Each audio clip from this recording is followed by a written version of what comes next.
Hello everyone, আজ আমি আবার চলে এসেছি আপনাদের সামনে একটা রেসিপি নিয়ে। আজ আমি দেখিয়ে দেব আলু আর ফুলকপির একটা রেসিপি। এটা কিন্তু খেতে খুব ভালো হয়, অবশ্যই একবার ট্রাই করে দেখবেন। তার জন্য কিন্তু রেসিপিটা ভালো করে দেখে নিতে হবে। দেখুন, এখানে আমি ছোট ছোট করে ফুলকপিগুলো কেটে নিয়েছি। এই রান্নার জন্য কিন্তু ফুলকপিগুলোকে এবং আলু সব অবশ্যই খুবই ছোট করে কেটে নিতে হবে, একদমই বড় মাপের করবেন না। তারপরে আমি এখানে কড়াইতে তেল দিয়ে নিচ্ছি। কড়াইতে তেল দেওয়ার পর তেলটা কিন্তু আমাকে খুব ভালো করে গরম করার জন্য রেখে দিতে হবে। তেলটা খুব ভালো করে গরম হয়ে গেলে যে ফুলকপিগুলোকে আমি ছোট ছোট করে কেটে রেখেছিলাম সেগুলো আমি তেলের মধ্যে দিয়ে দিচ্ছি ভাজার জন্য। প্রথমে কিন্তু আমাকে ফুলকপিগুলোকে বেশ কিছুক্ষণ সময় নিয়ে ভেজে নিতে হবে। আমি কিন্তু খুব বেশি লালচেভাবে ভাজবো না, তাই জন্য কিন্তু অবশ্যই এটা লো টু মিডিয়াম ফ্লেমে ভাজবেন। তাতে কিন্তু এটা পুড়ে উঠবে না, কিন্তু সুন্দরভাবে ভাজাও হয়ে যাবে। ফুলকপিগুলোকে দেওয়ার পরে আমি এর মধ্যে কিছুটা পরিমাণে হলুদ এবং লবণ দিয়ে নিলাম। হলুদ এবং লবণ দিয়ে নিলে কিন্তু ভাজাটা খুব সুন্দর হবে, এবং হলুদ দেওয়ার জন্য কিন্তু কপিগুলোতে একটু হলদে রঙও আসবে। তাই জন্য আমি এগুলোকে দেওয়ার পরে খুব ভালো করে নাড়াচাড়া করে সব কিছুকে মিশিয়ে নিচ্ছি। ভালো করে নাড়াচাড়া করে মিশিয়ে কিন্তু আমাকে এটা এভাবেই রেখে দিতে হবে কম আঁচে, যাতে এটা সুন্দরভাবে ভাজা হয়ে যায়। দেখুন, বেশ কিছুক্ষণ রেখে দেওয়ার পরে এটা কিন্তু খুব সুন্দরভাবে একটা হলদে ভাব এসছে এবং ভাজাও হয়ে গেছে। এবার আমি ফুলকপিগুলোকে তুলে একটা বাসনে রেখে দিচ্ছি। অবশ্যই কিন্তু কম আঁচে ভাজবেন, কোনো দিনই কিন্তু এটা হাই ফ্লেমে করবেন না, তাহলে কিন্তু এটা নরম তো হবে কিন্তু এটার মধ্যে একটা লালচে ভাব এসে যাবে, যেটা কিন্তু রান্নার পরে দেখতে একদমই ভালো লাগবে না। এবার আমি কড়াইতে আরও কিছুটা তেল দিয়ে নিলাম, দিয়ে যে আলুগুলো ছোট ছোট করে কেটে রেখেছিলাম সেই আলুগুলো দিয়ে দিচ্ছি ভাজার জন্য। আলুগুলোকে দিয়েও কিন্তু আমাকে তেলের মধ্যে ভালো করে নাড়াচাড়া করে মিশিয়ে নিতে হবে। আর যেহেতু আমি আগে একবার কিছুটা পরিমাণ হলুদ ব্যবহার করেছিলাম কড়াইয়ের মধ্যে, তাই এখানে কিন্তু আমি আর হলুদের ব্যবহার করছি না। কিন্তু যেহেতু আমি এটা ভাজার জন্য রেখেছি, তাই জন্য এর মধ্যে সামান্য পরিমাণে লবণ আমি দিয়ে নিচ্ছি। তাতে কিন্তু খুব তাড়াতাড়ি এবং সুন্দরভাবে আলুটা ভাজা হয়ে যাবে। আলুটাও কিন্তু আমি এখানে লো টু মিডিয়াম ফ্লেমে ভাজছি, এটাও কিন্তু আমি কখনোই হাই ফ্লেমে ভাজবো না, তাহলে এটাও কিন্তু লালচে ভাব চলে আসবে। দেখুন, ভালো করে আমি সব কিছুকে মিশিয়ে মিডিয়াম ফ্লেমে রেখে দিচ্ছি আলুটা ভাজার জন্য। অন্যদিকে আমি একটা মশলা করে দিচ্ছি। এখানে আমি দিয়ে নিচ্ছি পোস্ত। আমি এখানে প্রায় 3 থেকে 3.5 চামচের মতো পোস্ত ব্যবহার করছি। তার সাথে দিয়ে দিচ্ছি 3টে লঙ্কা আর দিয়ে নিচ্ছি লবণ। তারপরে আমি এখানে দিয়ে নিচ্ছি কিছুটা পরিমাণে জল।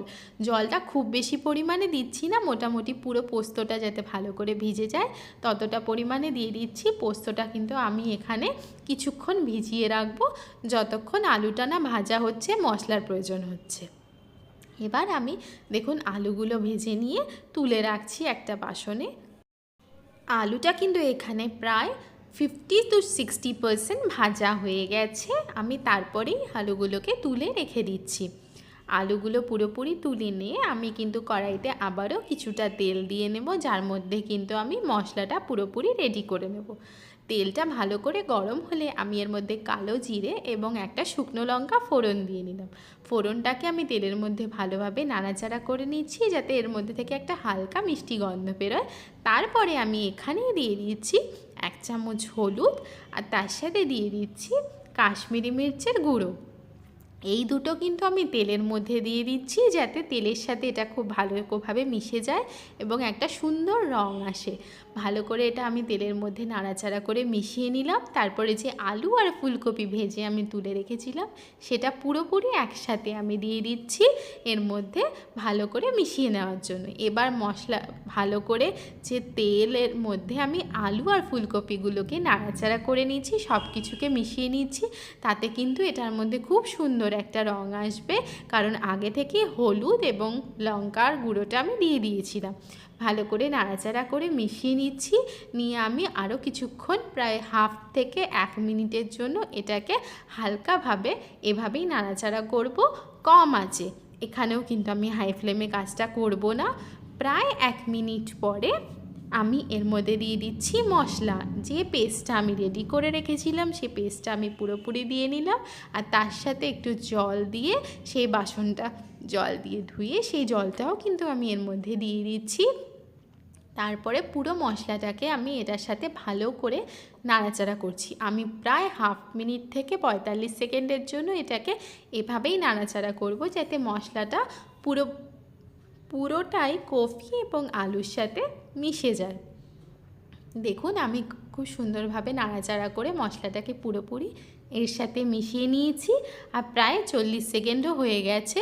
এবার আমি এর মধ্যে দিয়ে দিচ্ছি গরম করে রাখা জল। অন্ততপক্ষে উষ্ণ গরম জলের ব্যবহার করবেন, একদমই ঠান্ডা জল পুরোপুরি দেবেন না, তাতে কিন্তু যতটা সিদ্ধ হওয়া দরকার সেটা হতে সময় বেশি লাগবে।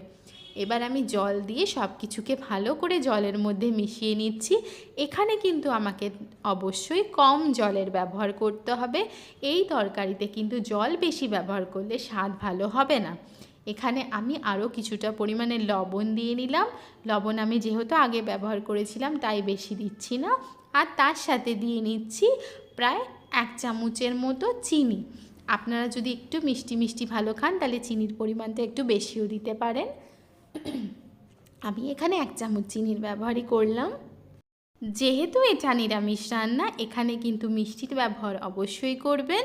ভালো করে এবার আমি সব কিছুকে নাড়াচাড়া করে মিশিয়ে নিচ্ছি, আর তার সাথে ঝালের জন্য দিয়ে নিচ্ছি আরও 2টো কাঁচা লঙ্কা। যদি আপনারা ঝালটা কম খেতে পছন্দ করেন তাহলে এখানে আর কাঁচা লঙ্কার ব্যবহার করবেন না, কিন্তু এটা দিলে কিন্তু স্বাদ খুব সুন্দর আসে।